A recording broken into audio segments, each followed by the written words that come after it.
Hi, my name is Jacob, and welcome to another episode of Raw and Uncut on the Abrasive Conversations platform. In this episode, I would like to talk about the current tensions between the US and South Africa. The latest in that development is the expulsion of Ebrahim Rasool from the United States. Marco Rubio have indicated that Rasool is not welcome in the United States anymore. He's a person of non grata because of race baiting. And for that, Rasool was given 72 hours to leave the United States. So the South African Department of International Cooperation, International Relations and Cooperation have come out and said it's unfortunate, and they're in the process of replacing Rasool with another diplomat. Now, this are interesting for many reasons, and one of those reasons why it's interesting is that we could see this coming. A couple of weeks ago,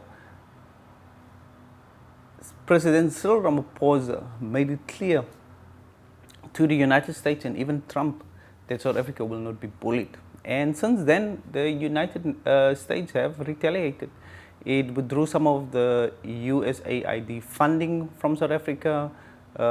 It had talks with right-wing groups in South Africa like AfriForum, and it even gave white Afrikaner farmers in South Africa refugee status to leave South Africa and come to the United States. There's also threats that AGOA might not be renewed, and so what we must do is we must not look at the Rasool issue in isolation. We must look at this continuous development between South Africa and the United States. Now, why is this happening? It's happening because we have to consider there's a change in Trump's foreign policy than previous government's foreign policy. For example, Trump made it clear that it wants to regain the United States standing within the international arena again. So what it wants to do, it wants to dominate foreign relations, and we've seen this. We have seen it with Canada. We have seen it with Mexico. We have even seeing it with its ally, the European Union. Trump is just putting tariffs on everyone and want to return the United States to its former dominant glory in the international arena. Now, what Trump is missing is that the world has changed over the past 3 decades. So three decades ago, the United States was this dominant international force, but strategically, different organizations have come to life, and different role players have started moving in the international environment. So when Trump started imposing tariffs on the European Union came to South Africa saying, here's some money for you, let's strengthen the ties between us. So what Trump is not saying is that because they are so aggressive, they're becoming more and more isolated in the international arena. So its foreign policy of domination is most probably not going to work. So you have to look at the Rasool issue in this continuous development in international relations. But the United States' biggest target here is South Africa, because South Africa is the regional leader in Africa. So if it can weaken South Africa and dominate South Africa, then the rest of African countries will follow.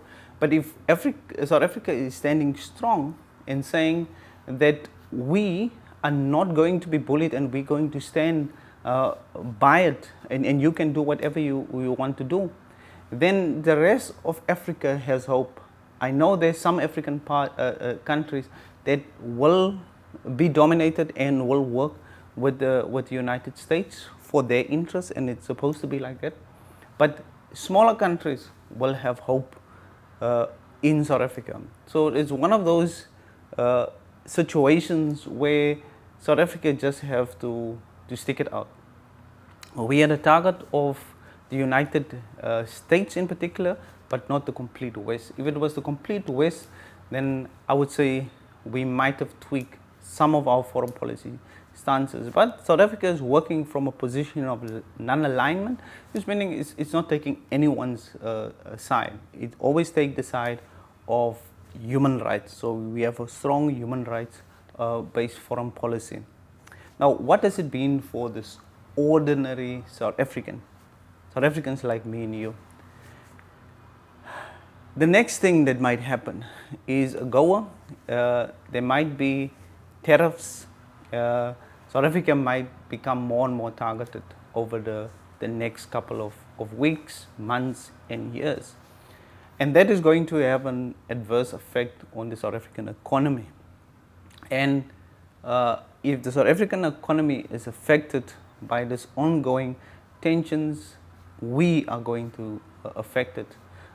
We can expect food prices to rise. We can expect essentials like your fuel prices, your gas, electricity, all of the things that we got some funding from the United States, we can expect in those areas that South Africans will be affected. So what do we do as South Africans? Do we support our current government, or are we demanding for change? This is my position. The United States is the aggressor in the international environment. They have the most military bases. They have one of the biggest nuclear arsenals. The United States, and specifically government under Trump, is not the good guy. It's not the good person. It doesn't have the interests of the world currently in focus. It's only their interests, and especially the billionaires in the United States, their interest is being served by this Trump administration. So I don't want to be dominated again by any foreign power, because we in South Africa have experienced periods of colonial rule and even apartheid, and those were domination against a group of people that look and experience different. Now, me, I don't want to experience this again. So I would rather have my dignity intact and stand with our president and said that we are not going to be bullied. And after 4 years, there might be a new administration in the United States, and we can return to a better relation between the United States and America, the United States and South Africa. So even though there is a challenge for South Africans, there's also opportunity. As we've seen, the EU have indicated that they're going to work with South Africa. We are part of BRICS, so we have to stay in BRICS. We have to work with the BRIC partners. We have to expand BRICS. We have to get most of our products and services integrated into BRICS, and we have to start helping a lot of the development in Africa. And it's one of the things that I slightly disagree with the South African government currently. They are withdrawing from the DRC, the troops, and the United States already have indicated is that they have an interest in the mining activities in the eastern DRC. So if SADC forces is retreating and withdrawing, then the United States will come in, and it will give the United States a strong foothold in Africa, and especially that specific region. So South Africa has to think about a strategy of staying in the DRC, doing this peacekeeping work, but also taking other countries on a developmental trajectory and put them into key strategic positions.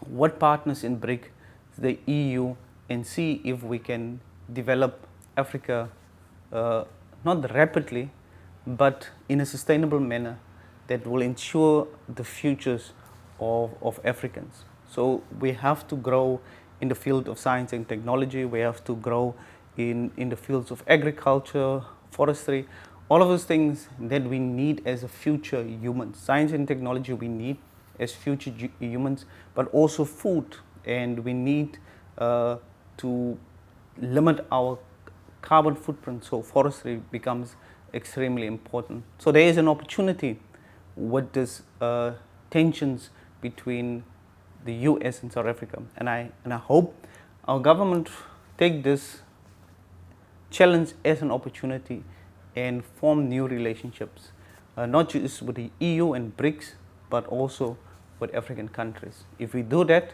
then we'll become a unit that is stronger, and if we are stronger together, and it's very difficult to separate and break us, as the United States currently are trying.